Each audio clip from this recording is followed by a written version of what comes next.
Magnet brains, मैं रिया चौहान, आपकी दोस्त और होस्ट फॉर सोशल साइंस।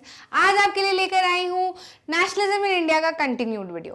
तो इसके पहले हमने इंट्रोडक्शन वीडियो में अच्छे से हमारा चैप्टर कैसा है, क्या बात करने वाला है, इसको हमने समझा था, यूरोप के नेशनलिज्म से कंपेयर किया था, है ना। उसके बाद में हमने फर्स्ट वर्ल्ड वॉर, खिलाफत, नॉन कॉपरेशन मूवमेंट में देखा था कि कैसे हमारे मूवमेंट जो है वो शुरू हुए, है ना, और किस कारण से शुरू हुए।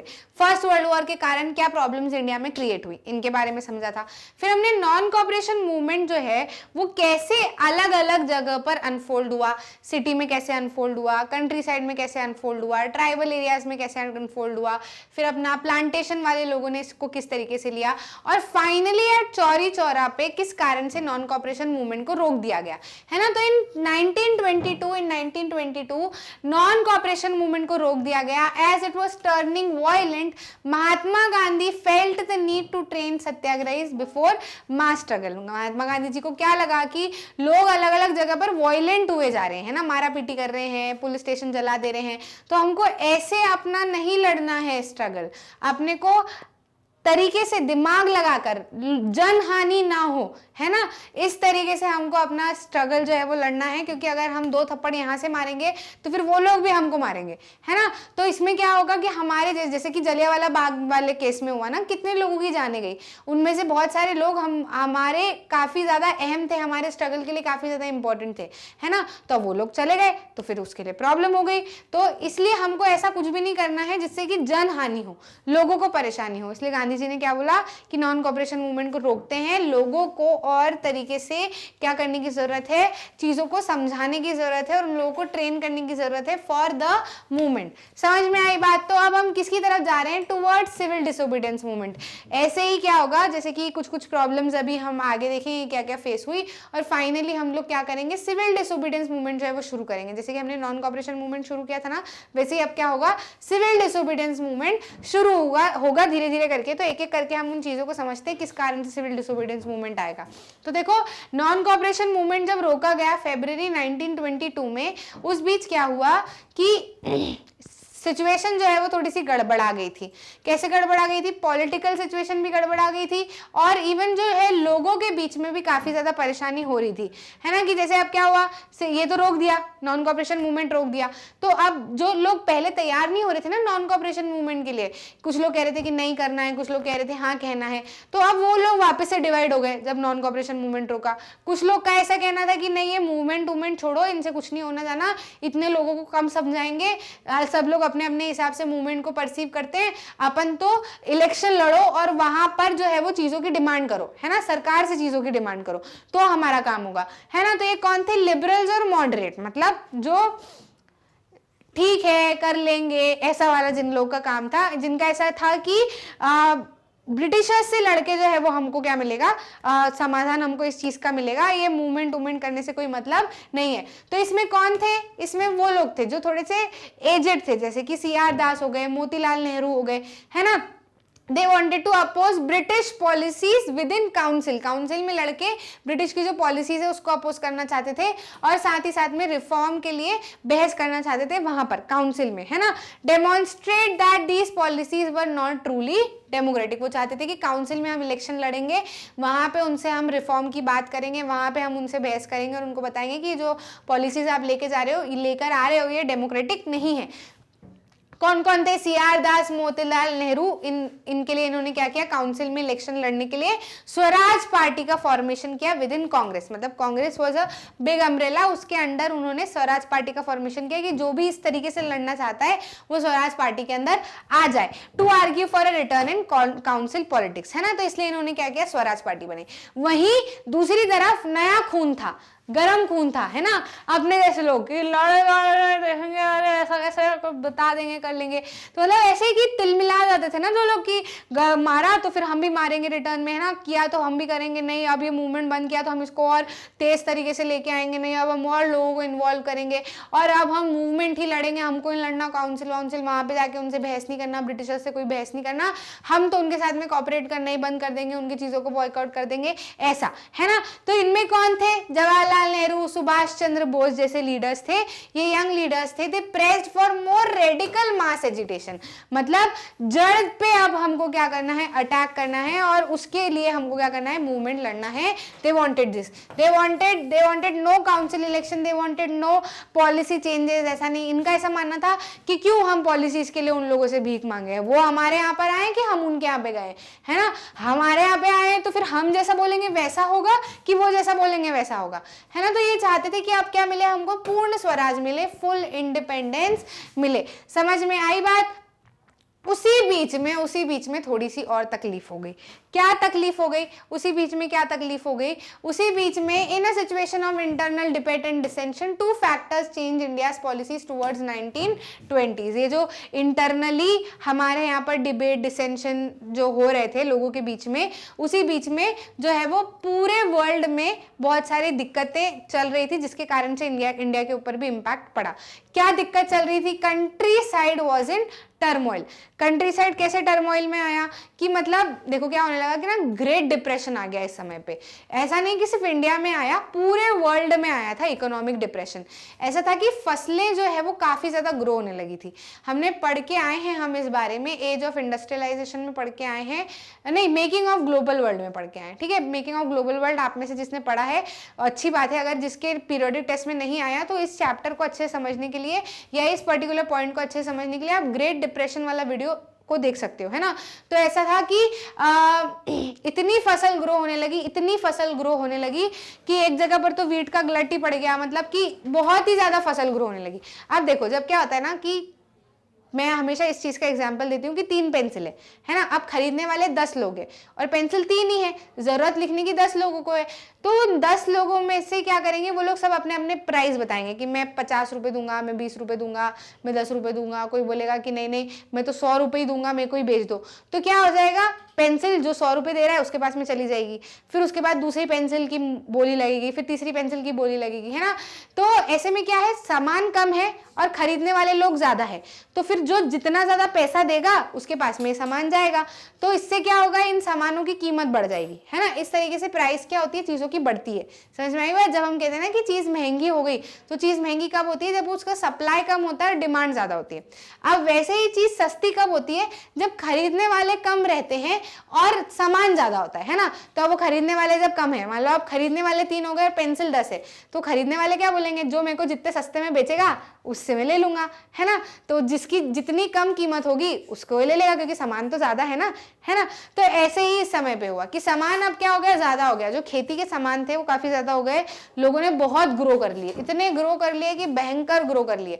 जब ग्रो कर लिए और खाने वाले तो उतने ही लोग हैं, है ना, तो उससे क्या हो गया, चीजें सस्ती हो गई। जब सस्ती हो गई तो फिर बाहर जो एक्सपोर्ट कब होता है, जब उधर किसी चीज की कमी है तो हम यहाँ से सामान बेचेंगे तो वहां पे लोग अपना सामान खरीदेंगे। अब वहां पे भी वो चीज हो गई, है ना, वहां पे भी वो चीज बन गई, अब तो अपने यहाँ से एक्सपोर्ट क्यों होगा, तो हमारे यहाँ से एग्रीकल्चर एक्सपोर्ट भी जो है वो कम हो गया। साथ ही साथ में एग्रीकल्चर जो फूड प्राइसेस थी वो भी गिर गई। जब वो गिर गई तो फिर लोगों के अंदर डिमांड भी कम हो गया। जैसे प्याज महंगा होता है ना, तो लोग सोचते हैं कि खरीद लो और महंगा हो जाएगा, है ना, या फिर हमको मिलेगा नहीं, क्योंकि अब खाने के लिए तो चाहिए ही। लेकिन जब प्याज सस्ता रहता है तो लोग क्या सोचते हैं, खरीद लेंगे, कौन सा भक्के जा रहा है, यही तो है ना, रहने दो। तो लोग क्या करते हैं, खरीदते फिर कम है उस चीज को जब प्राइसेस सस्ती हो जाती हैं। तो क्या हुआ, कंट्री साइड टर्मोइल में कैसे आई, इफेक्ट ऑफ इकोनॉमिक डिप्रेशन हुआ, वर्ल्ड वाइड इकोनॉमिक डिप्रेशन हुआ, एग्रीकल्चर प्राइसेस जो है वो गिर गई फ्रॉम 1926 एंड ऑलमोस्ट कोलैप्स्ड इन 1920, है ना। तो ये 1920 में क्या हो गई, ऑलमोस्ट कोलैप हो गई, एकदम गिरी गई बिल्कुल ही।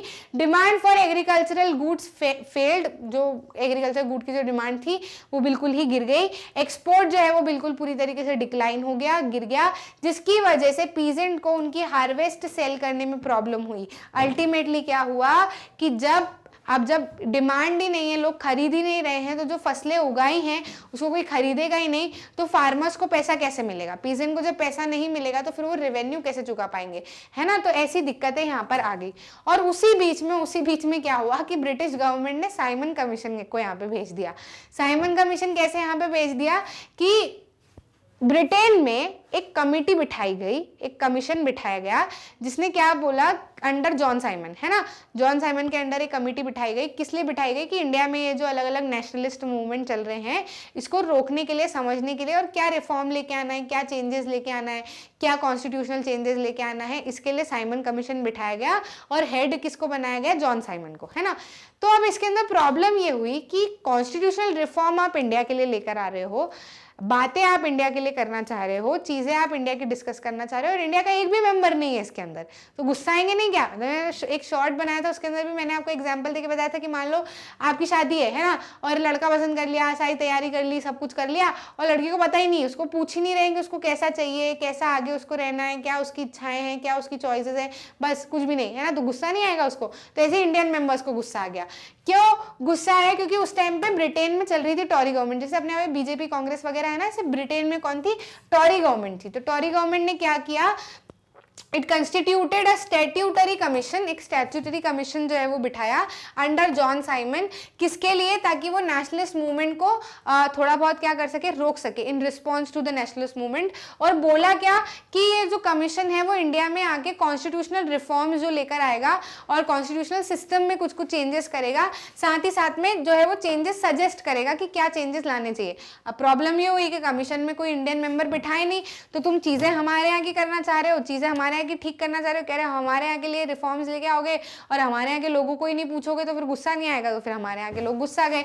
तो एक तरफ तो कंट्री साइड टर्मोइल में आ गया, और ऊपर से यहाँ पर साइमन कमीशन भेज दिया, और ऊपर से वो इंटरनल डिबेट और डिसेंशन तो हो ही रहे थे। कुछ यंग लीडर कुछ कह रहे थे, मॉडरेट कुछ कह रहे थे, है ना, लिबरल्स कुछ और कह रहे थे।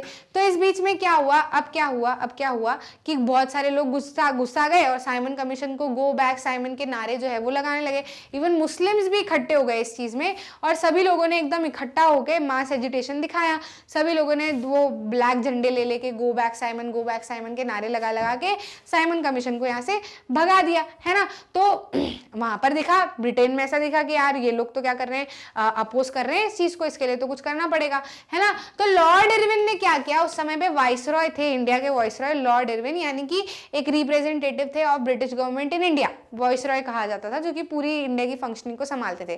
तो लॉर्ड इरविन थे। तो लॉर्ड इरविन ने अपने आगे लोगों को, क्योंकि गुस्साए हुए थे ना, तो बहलाने फुसलाने के लिए क्या बोला कि डोमिनियन स्टेटस आपको दिया जाएगा, और एक वेग ऑफर दिया, मतलब धुंधला धुंधला, ऐसे क्लियर कुछ बात नहीं कही, ऐसा बोला कि डोमिनियन स्टेटस दिया जाएगा। डोमिनियन स्टेटस क्या होता है?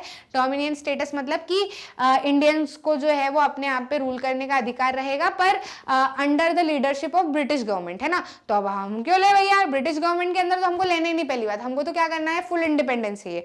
और अब इस पॉइंट पे आके हम लोग समझदार हो चुके थे, है ना। पहले तो हम बातों में आ जाते थे, लेकिन अब हम बातों में नहीं आ रहे थे, है ना। और इवन जो लिबरल्स और मॉडरेट्स थे, जो चाह रहे थे कि काउंसिल में, इलेक्शन में वगैरह में हम लड़ेंगे, तो उन्होंने देखा कि यार ये लोग साइमन कमीशन बिठा रहे हैं, फिर बात भी नहीं सुन रहे हैं, तो उनका इफेक्ट भी कम होने लगा, और जो यंग लीडर्स थे उनका इफेक्ट जो है वो बढ़ने लगा। लॉर्ड इरविन अनाउंस्ड इन अक्टूबर 1929 अ वेग offer of dominion status for India in an unspecified future. ठीक है, उन्होंने बोला कि इस चीज को डिस्कस करने के लिए हम राउंड टेबल कॉन्फ्रेंस रखेंगे, तो आपको वहां पे क्या करना पड़ेगा, आना पड़ेगा, और हम बात करेंगे कि आपका कॉन्स्टिट्यूशन किस तरीके से बनाना है। This did not satisfy Congress leader. Congress leader ने बोला नो, इस बार तो हम बिल्कुल भी आपकी बात में नहीं आने वाले, आप लोग कहते कुछ और हो, करते कुछ और हो। The radicals within Congress led by Jawaharlal Nehru and Subhash Chandra Bose became more assertive. इन लोगों में और ताकत आ गई, और जो लिबरल्स और मॉडरेट थे who were proposing a constitutional system within framework of British government या under framework of British dominion, they gradually lost their influence, है ना। इनका इन्फ्लुएंस जो है वो क्या होने लगा, धीरे धीरे कम होने लगा, है ना। और जो हमारे जो एकदम गर्म खून वाले लोग थे, जवाहरलाल नेहरू, सुभाष चंद्र बोस, इन लोगों ने क्या किया, पूर्ण स्वराज की डिमांड की, है ना। इन दिसंबर 1929 under presidency of Jawaharlal Nehru Lahore का कांग्रेस सेशन हो रहा था। 1929 में पूर्ण स्वराज की बात की गई। जवाहरलाल नेहरू ने बोला कि अब लड़ाई होगी तो फुल इंडिपेंडेंस की लड़ाई होगी, हमको कोई डोमिनियन स्टेटस नहीं चाहिए, हमको कोई तुम्हारी तरफ से कॉन्स्टिट्यूशन नहीं चाहिए, जो भी करेंगे अपने आप के लिए हम करेंगे, है ना, और तुम्हारी बातों में अब हमको आना ही नहीं है। इन्होंने बोला कि 26 जनवरी 1930 को हम आज ऐलान कर दे रहे हैं, आज दिसंबर 1929 में हम ऐलान कर दे रहे हैं कि 26 जनवरी 1930 में हम लोग क्या करेंगे, अपना इंडिपेंडेंस डे जो है वो बनाएंगे, will be celebrated as Independence Day. पर इस बात को ज्यादा अटेंशन नहीं मिला, ज्यादा भाव नहीं मिला। महात्मा गांधी को अब ऐसा लगने लगा कि और एक कॉन्क्रीट फ्रीडम स्ट्रगल लाना पड़ेगा, या फिर कुछ ऐसा चाल चढ़नी पड़ेगी, या फिर कुछ ऐसी बात करनी पड़ेगी, या ऐसे टॉपिक पे हमको मूवमेंट खड़ा करना पड़ेगा जिससे कि सारे लोग जुड़ जाएं। मतलब कुछ एक ऐसी नीड के ऊपर मूवमेंट खड़ा करना पड़ेगा जिससे कि सारे लोग अपने आप को जुड़ा हुआ महसूस करें कि हाँ, इस चीज से हमको भी फायदा है, या इस चीज से तो हमको भी लड़ना है। तो तभी सारे लोग क्या हो पाएंगे, इकट्ठे हो पाएंगे और मास मूवमेंट हम लोग चला पाएंगे। ठीक है, तो गांधी जी ने जो लॉर्ड इरविन ने बोला था ना कि वेग ऑफर लिख रहे हैं और राउंड टेबल कॉन्फ्रेंस में आप पार्टिसिपेट करना, तो उसके जवाब में गांधी जी ने 31 दिसंबर 1930 को एक लेटर भेजा वाइसरॉय इरविन को, है ना। उसमें उन्होंने अपनी 11 डिमांड स्टेट करी। किसने? गांधी जी ने 11 डिमांड्स लिखी। वो 11 डिमांड्स क्या क्या थी? तो ये 11 डिमांड जो है वो कुछ तो जनरल इंटरेस्ट की थी, मतलब जो लोग जो चाहते थे वैसी थी। बाकी जो है वो मतलब ऐसी डिमांड्स थी जो कि इंडस्ट्रियलिस्ट से लेकर पीजेंट्स तक सब लोगों की डिमांड उन्होंने उन 11 डिमांड में इंक्लूड की थी, जिसमें से एक बहुत ही इंपॉर्टेंट या मोस्ट स्टेरिंग डिमांड जो थी वो थी एबॉलिश सॉल्ट टैक्स। इंडिया में क्या होता था कि सॉल्ट को बनाने की मोनोपोली ब्रिटिशर्स ने ले रखी थी, और इंडियंस अगर सॉल्ट लेते थे तो उसके ऊपर उनको पैसा देना पड़ता था, यानी कि टैक्स पे करना पड़ता था। तो ये कितनी गलत चीज है। नमक तो ऐसा है कि छोटे से छोटा, बड़े से बड़ा इंसान, उसको नमक की जरूरत तो पड़नी है, यूज तो करना ही करना है, खाने के लिए तो चाहिएगा ही चाहिएगा, है ना। अब ब्रिटिश की मोनोपोली क्यों इस चीज के ऊपर हो भाई? समुद्र हमारे देश का, नमक हमारे देश का, इवापोरेट तुम हमारे देश में कर रहे हो और टैक्स तुम हमसे लगवा रहे हो जबकि तुम बाहर के हो, है ना। तो गांधी जी ने सोचा कि इस चीज के ऊपर लोग सारे के सारे एग्री कर सकते हैं और सारे के सारे क्या करेंगे, एकजुट हो जाएंगे। तो उन 11 डिमांड में से उन्होंने एक ये डिमांड रखी कि सॉल्ट टैक्स को एबॉलिश कर दिया जाए। गांधी जी ने बोला कि अगर ये डिमांड 11 मार्च तक फुलफिल नहीं की गई तो हम लोग क्या करेंगे, सिविल डिसोबीडियंस मूवमेंट शुरू कर देंगे और फिर तुम देखना क्या होता है ना। ऐसे इरविन को उन्होंने लेटर भेजा। कब? 31 जनवरी 1930 को। ठीक है, तो इरविन, गांधी जी को ऐसा रियलाइज हुआ कि Irwin was not willing to negotiate, मतलब इरविन बातचीत करने के लिए इस टॉपिक पे तैयार नहीं था। तो गांधी जी ने क्या किया, full fledged civil disobedience movement शुरू कर दिया। गांधी जी ने अपनी फेमस डांडी मार्च जो है वो शुरू किया। उन्होंने बोला, इरविन तू नहीं मेरी बात मान रहा, तू नहीं डिस्कस करना चाह रहा, मतलब तू क्या मुझे ऐसे छोटा मोटा समझ रहा है, अब मैं बताता हूँ हम क्या करते हैं। तो गांधी जी ने अपनी फेमस पैदल यात्रा, पद यात्रा जो है वो शुरू की, डांडी मार्च। अब डांडी मार्च के ऊपर एक सवाल भी इस तरीके से आता है कि कहां से कहां तक शुरू हुआ था। तो ऑप्शन में दे देते हैं या फिर ऐसे पूछ लेते हैं कि साबरमती से डांडी या डांडी से साबरमती, ऐसे करके। तो वो डाउट आपका क्लियर मैं कर देती हूँ कि देखो गांधी जी जो है वो कहाँ पे रहते थे, आश्रम में रहते थे, है ना, साबरमती आश्रम में रहते थे। अब वो साबरमती आश्रम, अब उनको क्या करना है, उनको सॉल्ट टैक्स को तोड़ना है, यानी कि सॉल्ट को खुद से बनाना है। जब वो सॉल्ट को खुद से बना लेंगे, है ना, समुद्र किनारे जाके, तो फिर वो क्या कर रहे हैं, यहाँ पे एक संदेश दे दे रहे हैं कि अब हम क्या करेंगे, अपना सॉल्ट हम खुद ही मैन्युफैक्चर करेंगे और हम बिल्कुल भी तुमको टैक्स नहीं देने वाले इस पे, है ना। तो अब गांधी जी को अगर ये चीज करनी है तो उनको समुद्र तट पे जाना पड़ेगा, है ना। तो समुद्र तट आश्रम में तो था नहीं, समुद्र तट कहाँ पे था, डांडी में, है ना। और इसको नाम भी इसलिए दिया जाता है डांडी मार्च, मतलब कि वो डांडी के लिए, डांडी तक जाने के लिए मार्च कर रहे थे, है ना, तो इसलिए उसको डांडी मार्च कहा जाता है। आपको याद रहेगा कहाँ से शुरू किया था, साबरमती से डांडी, है ना। उनके जो ट्रस्टेड वॉलंटियर्स थे, कितने 78 ट्रस्टेड वॉलंटियर्स के साथ में वो अपने साबरमती आश्रम से निकले अपनी लाठी लेकर, और उन्होंने 240 मील का रास्ता तय किया फ्रॉम साबरमती टू डांडी। हर दिन 10 दिन तक उन्होंने करीब 24 दिन तक उन्होंने करीब जो है ये मार्च अपना चलाया, और हर दिन वो लोग 10 मील चला करते थे। फिर वो चला करते थे, फिर अलग अलग जगह पर रुकते थे, जहां जहां पर भी रुकते थे वहां पर भाषण दिया करते थे, लोगों के साथ में इंटरैक्ट करते थे, उनको बताते थे, समझाते थे कि वो किस तरीके से चाहते हैं लोगों की लड़ाई, है ना। क्योंकि गांधी जी ने क्या बोला, नॉन कॉपरेशन मूवमेंट रोका था, वो चाहते थे कि सत्याग्रही इसको थोड़ा सा और ट्रेन किया जाए, है ना। तो इसके थ्रू उन्होंने लोगों को ट्रेनिंग भी दी, इसलिए तो उन्होंने पद यात्रा की नहीं तो सॉल्ट टैक्स को तोड़ने के लिए उनको 24 दिन तक चलने की जरूरत नहीं थी, है ना, वो गाड़ी में बैठ के भी जा सकते थे। लेकिन उन्होंने पद यात्रा इसलिए की ताकि अलग अलग जगह वो रुके, लोगों से इंटरैक्ट करे, लोगों से बातचीत करे, लोगों को बताए कि आखिर वो क्या चाहते हैं लोगों से, और वो बताए कि आखिर ये नॉन वायलेंस का और ये सारी चीज़ों का मतलब क्या है, सत्याग्रह ही क्यों करना है, ताकि लोगों के अंदर भी एक फीलिंग जगे, है ना, और असली मतलब उनको समझ में आए कि आगे क्या प्लानिंग हो सकती है और आगे अगर चीजें होंगी तो किस तरीके से होंगी। समझ में आई बात, इसलिए उन्होंने पदयात्रा की। The volunteers walked for 28 days about 10 miles a day. Thousands came to hear Mahatma Gandhi whenever or wherever he stopped, and he told them what he meant by Swaraj and urged them to peacefully defy the British. जहां जहां पर भी रुकते वो बताते कि स्वराज का मतलब क्या है, किस तरीके से लाया जाएगा, और साथ ही साथ में लोगों को ये भी कहते कि कैसे उनको ब्रिटिशर्स से अपनी लड़ाई लड़नी है। समझ में आई बात या नहीं? 6 अप्रैल को गांधी जी फाइनली दांडी पे पहुंचे और उन्होंने लॉ को ब्रेक किया by making salt from the sea water. Sea water को बॉईल किया, है ना, जो पानी, ओशन का पानी कैसा होता है, नमकीन होता है ना, उसी को जब हम बॉईल करते हैं, इवापोरेट होता है तो सॉल्ट बन जाता है, नीचे नीचे जम जाता है। तो इससे उन्होंने क्या जताया कि अब हमारा सॉल्ट हम खुद बना सकते हैं और अब बिल्कुल भी इस पर तुमको टैक्स नहीं देंगे। समझ में आई बात? अब ये तो दांडी के लिए निकल गए, है ना, मार्च वार्च करने लगे, तो ब्रिटिश गवर्नमेंट भी रुकेगी नहीं ना, बैठेगी नहीं ना, तो ब्रिटिश गवर्नमेंट ने भी क्या किया, अपना रिप्रेशन शुरू किया। Colonial government, British government same बात, उन्होंने अपना रिप्रेशन शुरू किया। अबुल गफार खान को उन्होंने अरेस्ट किया। He was a devote disciple, मतलब गांधी जी को काफी ज्यादा मानते थे, है ना, और Mahatma Gandhi. He was arrested in April 1930। Angry crowd, गुस्साई जो जनता थी, मतलब इनको बहुत मानते थे।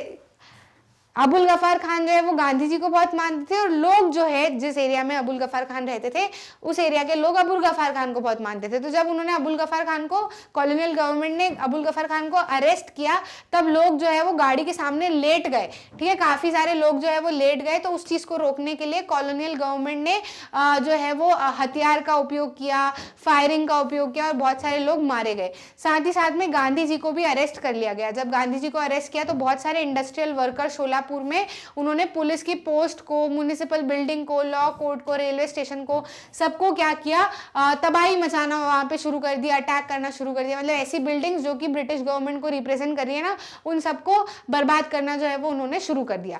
तो ऐसा यहाँ पर सिविल डिसोबीडियंस मूवमेंट के बाद में, मतलब एक तरीके से कहा जाए दांडी मार्च के बाद में, ऐसा पूरा का पूरा सभी दूर क्या होने लगे, अलग अलग अटैक जो है वो शुरू होने लगे।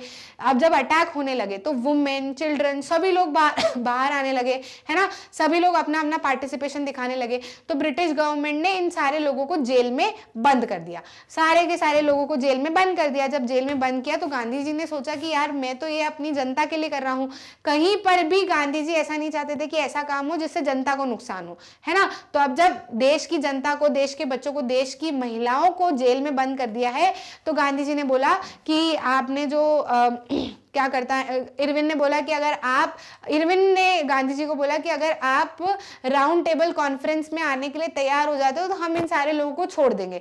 तो गांधी जी ने बोला अब क्या करूंगी, तो धर्म संकट हो गया, अगर मैं मूवमेंट रोक देता हूं तो लोगों का मेरे ऊपर से भरोसा उठ जाएगा, ये तो चाहे जब मूवमेंट शुरू करते हैं चाहे जब बंद कर देते हैं, पर अगर नहीं भी रोकता हूं तो ये ब्रिटिश गवर्नमेंट और क्रूअल हो जाएगी, है ना, और महिलाएं हैं, बच्चे हैं, देश की जनता है, देश के लोग हैं जो आगे सारी चीजों को लीड कर सकते हैं, उन लोगों को नुकसान होगा, जो गांधी जी नहीं चाहते थे कि हो। तो गांधी जी ने बोला रुको रुको ठीक है, मैं राउंड टेबल कॉन्फ्रेंस में आता हूं, इन लोगों को छोड़ दो। गांधी जी ने जैसे ही हाँ करी वैसे ही इन सारे लोगों को जेल में से छोड़ दिया गया। अब इसके पीछे चाल देखना ब्रिटिश गवर्नमेंट की, ये इनकी चाल थी। इनकी क्या चाल थी कि गांधी जी को वहां पर बुलाते, है ना, गांधी जी को वहां पे बुलाते लंदन में राउंड टेबल कॉन्फ्रेंस के लिए, वहीं जब गांधी जी वहां चले जाएंगे तो यहाँ पर तो इनका कोई लीडर नहीं बचेगा ना, तो यहाँ पर ये लोग फिर तबाही और आतंक मचा देंगे। तो गांधी जी जब वहां पे जाते हैं ना राउंड टेबल कॉन्फ्रेंस के लिए, तो वहां पर जब वो अपनी डिमांड रखते हैं तो कोई उनकी सुनता नहीं है, और कोई भी मतलब कुछ कुछ नेगोशिएशन निकल के आता ही नहीं, कोई कंक्लूजन निकल के आता ही नहीं है, और गांधी जी गुस्से में वहां से वापस यहाँ पे आ जाते हैं इंडिया में। जब वो यहाँ पर इंडिया में आते हैं ना, तो वो यहाँ पे देखते हैं कि यहाँ पर तो बिल्कुल ही अलग ही उधम मची हुई है।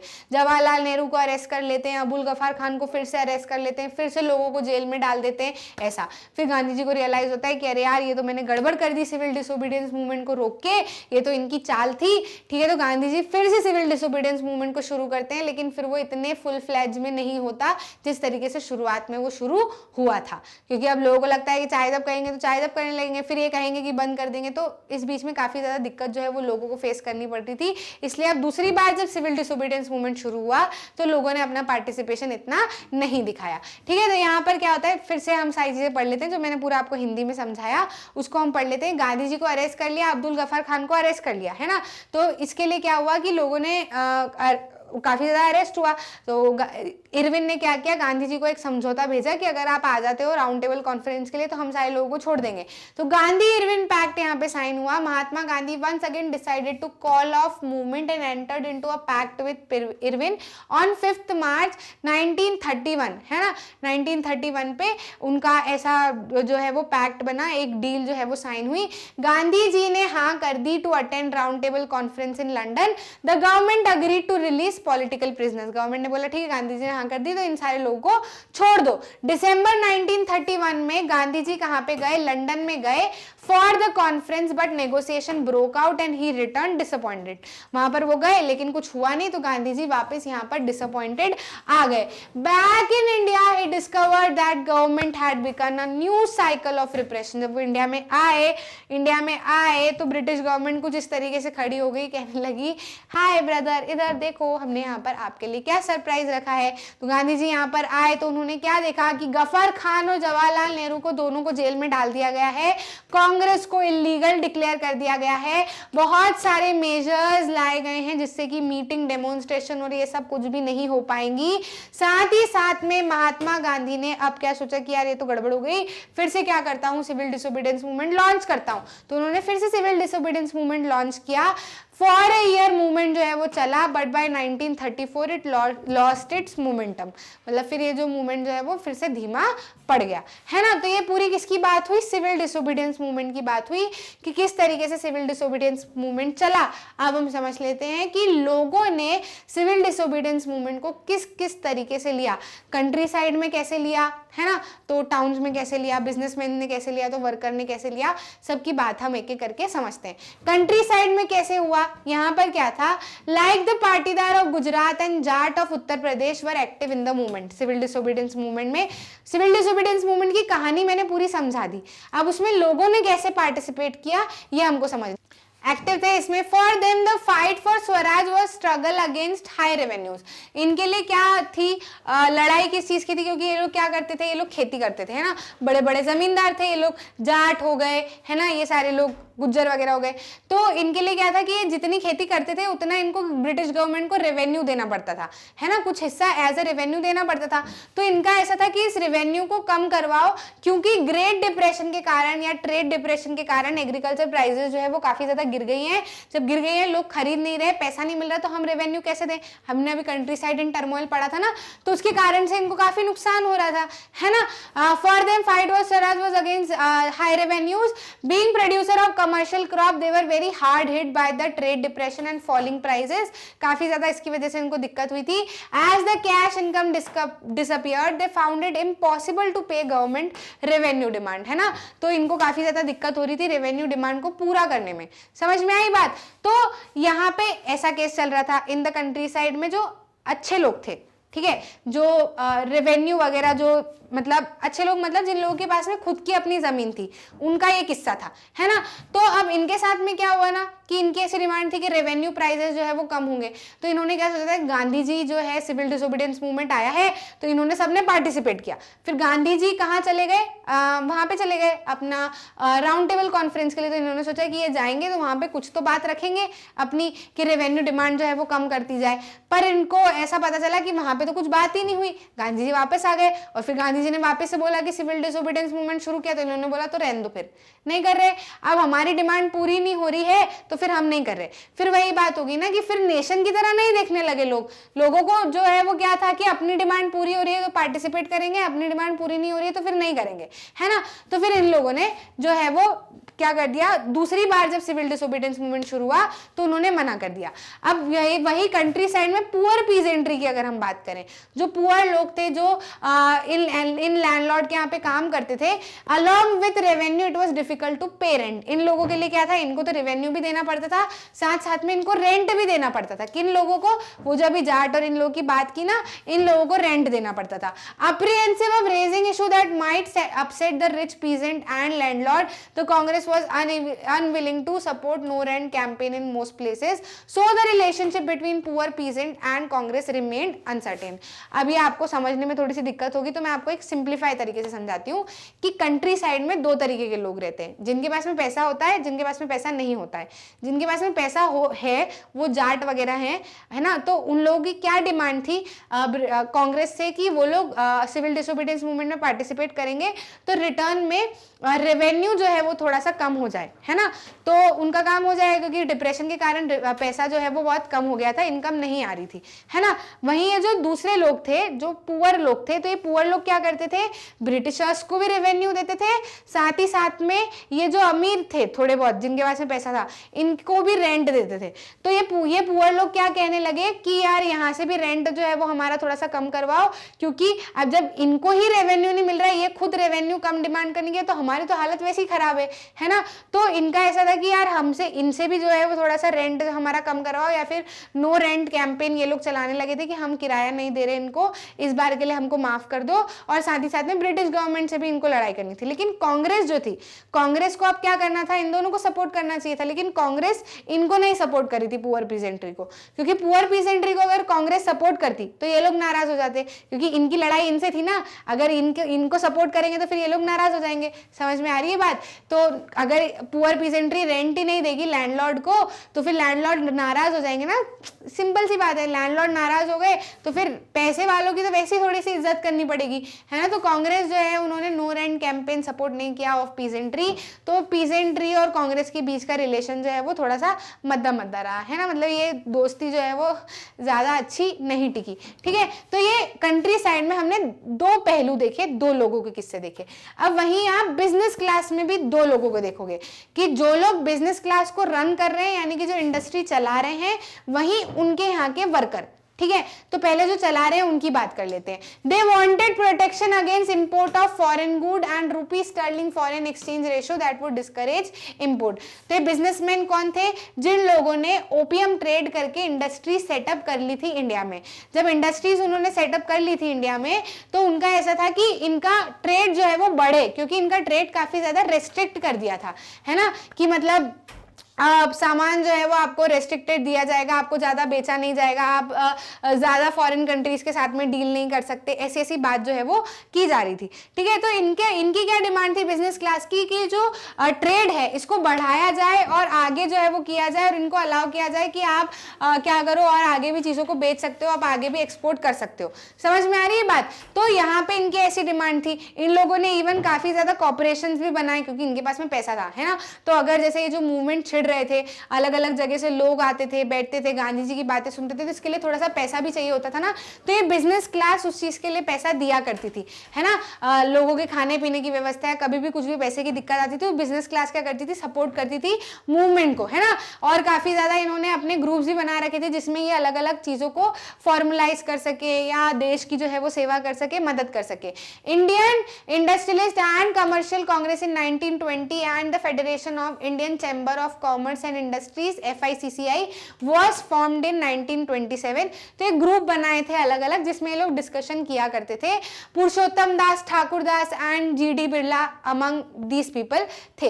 But after the failure of round table conference business groups also lost their interest. तो इनका ऐसा था कि गांधी जी जाएंगे, है ना। पहले तो इन्होंने काफी ज्यादा फेवर किया, फिर गांधी जी जब राउंड टेबल कॉन्फ्रेंस के लिए गए तो इनको भी लगा कि इनकी डिमांड पूरी होगी कि ये एक्सपोर्ट बढ़ा सकते हैं या दूसरी कंट्रीज के साथ में ट्रेड नेगोशिएट कर सकते हैं, लेकिन फिर पता चला कि गांधी जी से तो कुछ बातचीत हो ही नहीं पाई, नेगोशिएशन तो ब्रेक डाउन हो गया।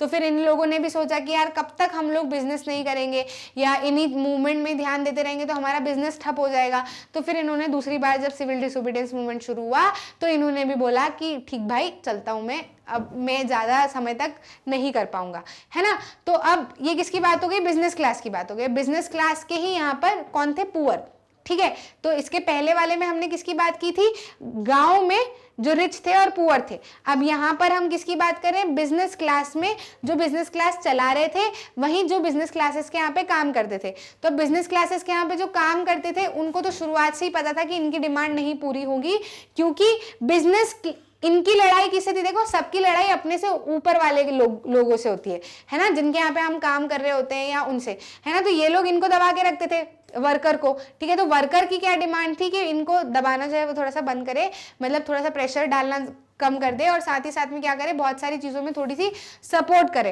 तो इनको पता था, इंडस्ट्रियल वर्कर्स को पता था कि हमारी डिमांड नहीं पूरी की जाएंगी, क्योंकि कांग्रेस जो है उसको बिजनेस क्लास से फायदा है, जो बड़े लोग हैं उनसे फायदा है। अगर वो हमारे फायदे की बात करेंगे तो फिर बड़े लोग नाराज हो जाएंगे, है ना। तो फिर उनको पता था, लेकिन उन्होंने कहीं कहीं पर तो इंटरेस्ट दिखाया ही नहीं, किया नहीं, लेकिन कहीं कहीं पर इंटरेस्ट दिखाया भी, जैसे कि एरिया ऑफ छोटा नागपुर रीजन, है ना। Working class did not participate except in Nagpur region. Thousand of worker in Chhota Nagpur tin mines were they wore Gandhi cap, Gandhi ji की टोपी वगैरह पहन के वो लोग ने प्रोटेस्ट किया, बॉयकॉट कंपनी ने प्रोटेस्ट किया। But the Congress was reluctant to include workers demand. Congress worker demand नहीं इंक्लूड करना चाह रही थी, क्योंकि उनको ऐसा लगा कि इसकी वजह से इंडस्ट्रियलिस्ट क्लास और ये जो वर्कर क्लास है और ज़्यादा डिवाइड हो जाएगी, इंडस्ट्रियलिस्ट और फेवर नहीं करेंगे, उनका नुकसान हो जाएगा। तो इसलिए उन्होंने इंडस्ट्रियलिस्ट क्लास जो वर्कर थे उनके लिए ज़्यादा मदद नहीं की, ठीक है। तो फिर मतलब ये पैसे का चक्कर था, इस वजह से वो लोग नहीं कर पाए मदद, ठीक है। अब बारी आती है आखिरी में वुमेन्स की। तो वुमेन्स ने बेचारियों ने बहुत सेवा की, क्योंकि जब लोग वर्ल्ड वॉर में जब मेन चले गए थे लड़ाई वगैरह करने, तब वुमेन ने अपने घरों को भी संभाला और साथ ही साथ में नौकरियां भी की, क्योंकि वो तो लड़ने के लिए चले गए थे। तो यहाँ पर पेट कौन भरेगा, है ना, कमाई कौन करेगा। तो वुमेन्स ने काफ़ी ज़्यादा सपोर्ट किया। साथ ही साथ में गांधी जी ने जब दांडी मार्च करवाया था तब वुमेन काफ़ी ज़्यादा पार्टिसिपेट दिखाने आई थी, मतलब जहाँ जहाँ पे वो रुकते थे ना, अलग अलग बातें करते थे। तो फिर वुमेन्स को भी ऐसा लगने लगा कि यार हमारा भी तो देश है, हमारी भी तो जिम्मेदारी बनती है, हम भी पार्टिसिपेट करेंगे। लेकिन गांधी जी ने कई हद तक और कांग्रेस पीपल ने जो है वो कई हद तक क्या कर दिया था, ये क्लियर कर दिया था कि वुमेन्स जो हैं वो, क्योंकि मेन अभी इन सारे कामों में लगे हुए हैं, तो अगर सारे लोग इन कामों में लग जाएंगे तो फिर बूढ़ों का, जो घर के बुजुर्ग है, घर के बच्चे हैं, जो आने वाली जनरेशन है, हमारे आने वाला फ्यूचर है, उनका ध्यान कौन रखेगा, है ना। तो इसलिए वुमेन्स को ऐसा सजेस्ट किया गया था कि आप जो है वो अपने घर परिवार के ऊपर ध्यान दीजिए, घर परिवार की सेवा कीजिए। अगर आप उनकी सेवा करेंगे तो ही मेल जो है वो अच्छे से पार्टिसिपेट कर पाएंगे, नहीं तो फिर वही काम हो जाएगा कि फिर मेल्स को भी घर आना पड़ेगा और सारी चीजें जो है वो बिगड़ जाएंगी। तो पार्टिसिपेशन ऑफ वुमेन अगर हम देखें तो they participated in protest marches, manufactured salt, picketed foreign cloth, liquor shop, ऐसी एक्टिविटीज इन लोगों ने भी की थी।